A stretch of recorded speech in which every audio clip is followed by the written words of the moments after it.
मेरा आपसे रिक्वेस्ट है। श्री अनिल प्रधान, विषय पर पूछिए, बात अपनी करिए। माननीय अध्यक्ष जी, आपका हृदय से आभार और धन्यवाद।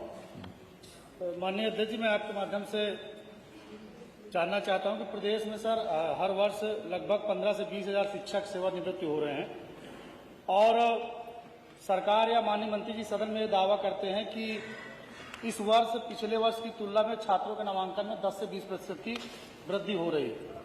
ये जो रटा रटाया जवाब सरकार का चल रहा है, ये वास्तविक जवाब सही जवाब है या जो जमीनी स्तर पर हकीकत वो दूसरी है?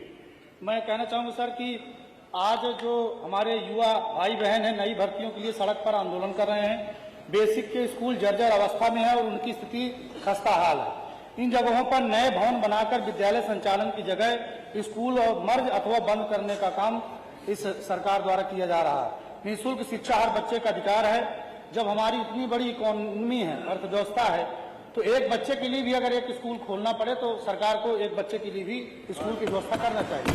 मेरा आपके माध्यम से कहना है सर कि जिस तरह देश और प्रदेश में IAS, IPS, PCS की वैकेंसी हर साल भरी जा सकती है, तो चूंकि शिक्षा भी महत्वपूर्ण तत्व है समाज के लिए, इसी प्रकार शिक्षकों की भी भर्ती प्रतिवर्ष होनी चाहिए।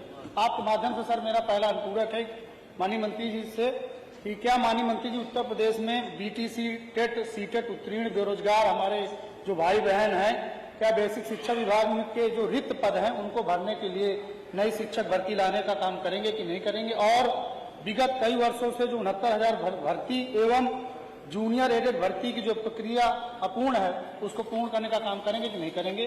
और जो दूसरा अनुपूरक मानवर आपके माध्यम से कि क्या सरकार जिन विद्यालयों को मर्ज और बंद कर रही है, ऐसे विद्यालयों को मर्ज और बंद करने की स्थिति में या न करके उन विद्यालयों को प्राइवेट स्कूलों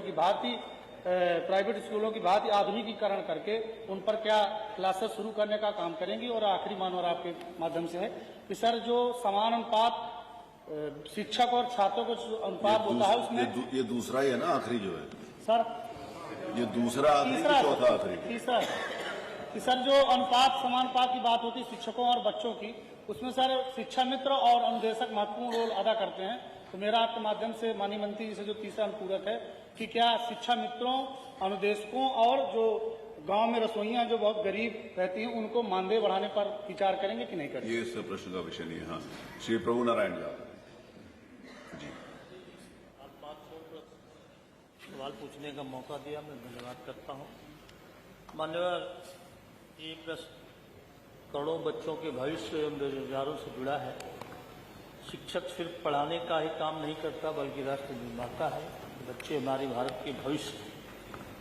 आज जहाँ विद्यालयों में शिक्षक होने चाहिए वहाँ कक्षाएं शून्य हैं, ताले लटके हैं कमरे में, निराश बच्चे हैं। माननीय मंत्री जी ने जो जवाब दिया है कि प्राथमिक शिक्षा में कुल स्वीकृत पद 4,17,886 और रिक्त पद 78,936। वहीं उच्च प्राथमिक में 1,62,198 और रिक्त पद 41,338 है। कुल मिला के 1,20,000 से भी ज्यादा पद रिक्त है। भारतीय एक्ट के अनुसार प्राथमिक विद्यालय में छात्र शिक्षक अनुपात 30:1 है, उच्च प्राथमिक में 35:1 के अनुपात है, जबकि कहीं कहीं ये अनुपात 60 और 70 से भी अधिक है। तो माननीय मंत्री जी से हम जानना चाहते हैं कि क्या सरकार प्राथमिक और उच्च प्राथमिक में स्वीकृत रिक्त पदों को भरने की अंतिम सीमा को तय करने का काम करेंगे? दूसरा, क्या सरकार 2017 से अब तक बेसिक शिक्षा विभाग में स्वीकृत पदों में बढ़ोतरी व रिक्त पदों के भर्ती हो जारी विज्ञापनों का वर्षवार और जिलेवार विवरण सदन के पटल पर रखने का काम करेगी? साथ ही साथ मंत्री जी ये भी बताने का काम करेंगे कि जारी विज्ञापनों में कितने पद भर्ती प्रक्रिया के अंतर्गत निरस्त या रोके गए हैं अथवा न्यायालय में लंबित? माननीय मंत्री जी।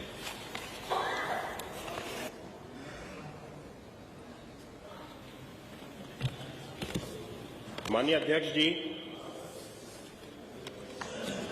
माननीय सदस्य ने शिक्षा से जुड़े हुए, बेसिक शिक्षा से जुड़े हुए कई महत्वपूर्ण प्रश्न पूछे हैं। मैं आपके माध्यम से सदन को अवगत कराना चाहता हूं।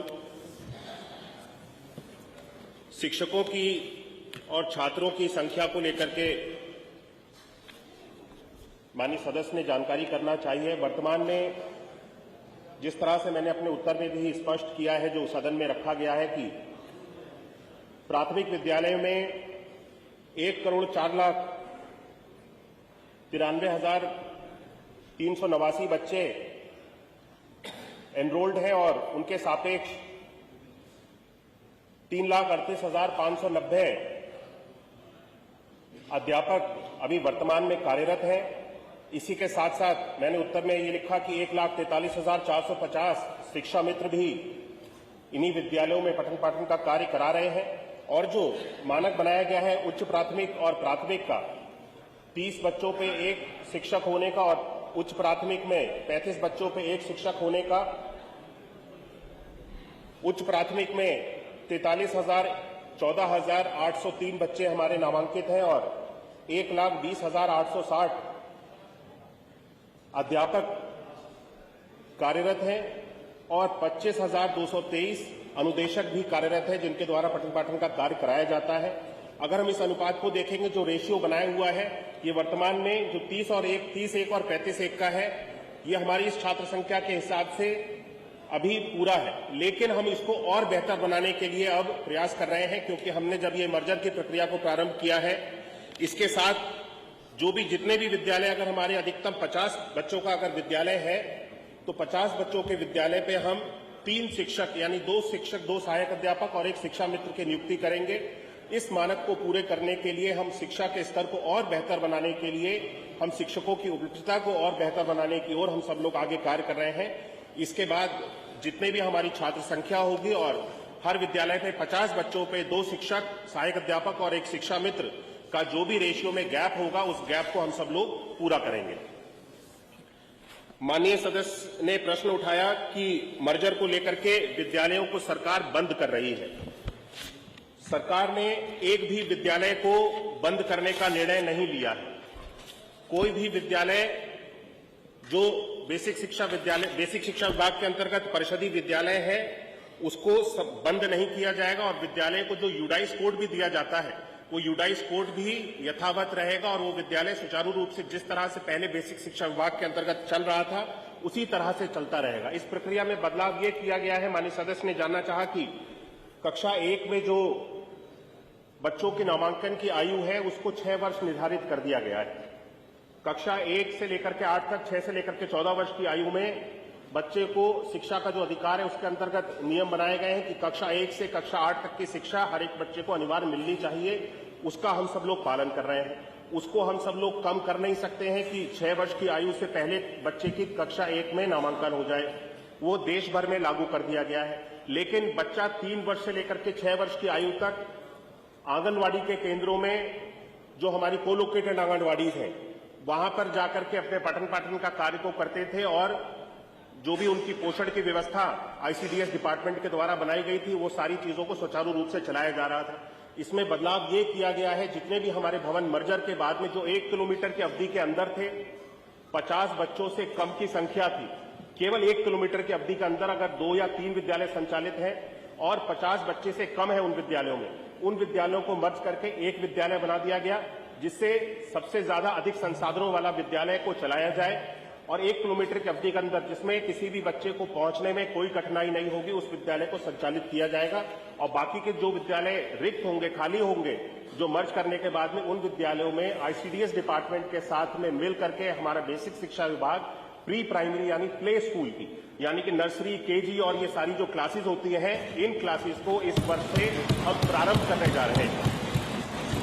उन्होंने जो अपनी चिंता जताई थी, क्योंकि कक्षा 6 में, तो वो 6 वर्ष की आयु में ही कक्षा 1 में नामांकन हो सकता है, लेकिन 3 से 4 वर्ष के लिए, 4 से 5 वर्ष की आयु और 5 से 6 वर्ष की आयु के लिए हमने अलग से प्री प्राइमरी की ये प्ले स्कूल प्रारंभ कर दिए हैं और हमारे लगभग 3,500 से अधिक विद्यालय आईसीडीएस डिपार्टमेंट के साथ में मिल करके कार्य भी करना प्रारंभ कर दिया इन प्ले स्कूल ने। प्राथमिक जो हमारे विद्यालय जितने भी रिक्त हुए थे, और इनके अंदर के लिए इन विद्यालयों में पढ़ाने के लिए हमने अलग से ईसीसीई एजुकेटर्स भी नियुक्त किए हैं, जो संविदा पे लगातार नियुक्त किए जा रहे हैं। मैं बताना चाहता हूं कि अभी तक लगभग हमारे ये जो स्पेशल एजुकेटर्स हैं जिनको नियुक्त किया गया है, 19,484 स्पेशल एजुकेटर्स को भी संविदा के माध्यम से नियुक्त कर दिया गया है और लगातार प्रतिवर्ष इनको हम लोग नियुक्त करते जा रहे हैं। और प्री प्राइमरी के लिए बेसिक शिक्षा विभाग ने अलग से एक कोर्स और करिकुलम भी तैयार किया है। 3 से 4 वर्ष की आयु के लिए किताबें तैयार की हैं, 4 से 5 वर्ष की आयु के बच्चों के लिए तैयार की हैं किताबें, और 5 से 6 वर्ष की आयु के लिए,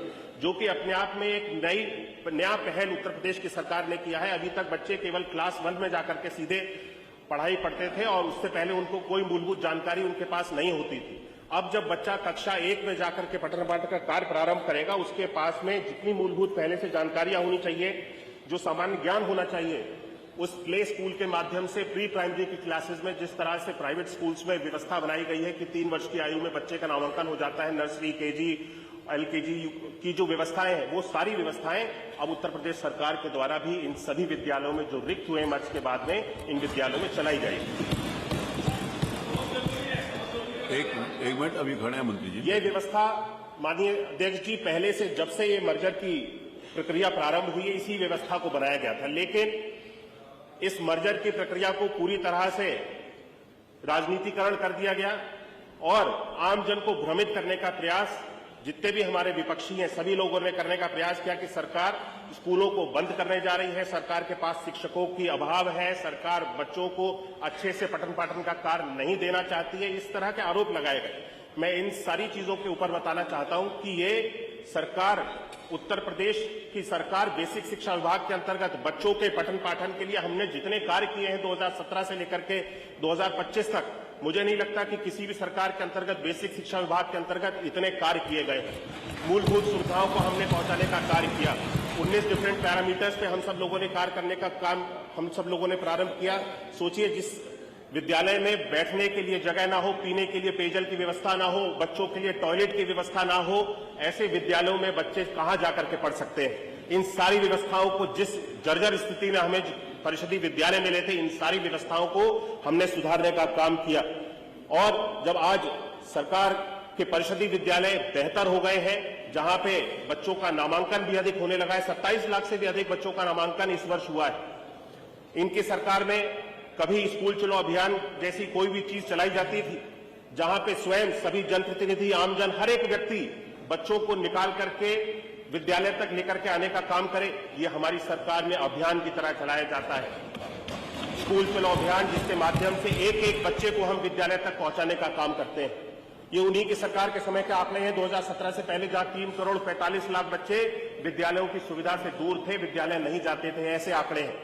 आज इन सारी व्यवस्थाओं को पूरी तरह से समाप्त करने का काम किया गया। हर बच्चे तक विद्यालय को पहुंचाने का काम हमारी उत्तर प्रदेश की सरकार ने किया है।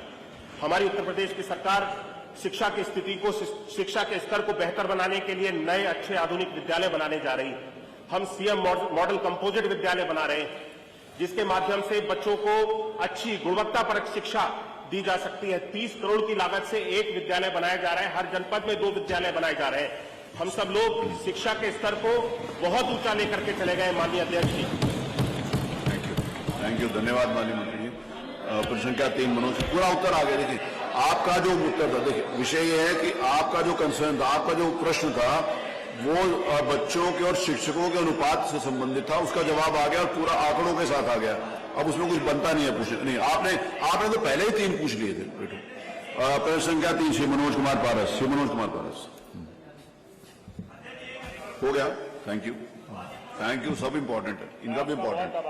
आपने एक